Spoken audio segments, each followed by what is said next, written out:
PDM का फैसला है। अपोजिशन तमाम जमातें जो पीडीएम से ताल्लुक़ रखती हैं वो एक साथ मुश्तरका इलेक्शन तमाम सूबों में फ़ाइट करेंगी। और इसके अलावा आप देख रहे हैं, जाहिर सी बात है इलेक्शन है, हम पार्लिमानी पॉलिटिक्स कर रहे हैं, हम इलेक्शन में खड़े हैं, तो हम हर उन जमातों से बात करेंगे जो हमारे नज़रियात के मुताबिक हम उनको समझते हैं।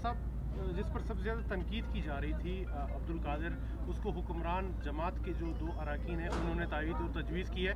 क्या आप इससे ये नहीं समझते कि हुक्मरान जमात ही सेलेक्टेड लोगों के लिए? देखें, जब सेलेक्टेड लोग इस सूबे में आएंगे तो सूबे की हालत भी यही होगी। और हमेशा आप देखें कि सिलेक्टेड लोग आके, उन्होंने सेलेक्टेड कैंडिडेट के लोग आके कहाँ जाके बलूचिस्तान की आवाज़ इन ऐवानों में उठाएंगे। जब तक बलूचिस्तान के हकीकी नुमाइंदे उन ऐवानों में नहीं जाएंगे तो बलूचिस्तान के इशूज़ इसी तरह रहेंगे। इसीलिए तो इन्हीं लाए हुए आसमानी जो लोग लाए हुए हैं या सेलेक्टेड लोगों के आने की वजह से बलूचिस्तान के हालात आज इस हाल में है। सर, अपोजिशन का क्या स्कोर है, कितना स्कोर कर जाएगा? वो तो आने वाला वक्त आप लोग को बताएगा इंशाल्लाह।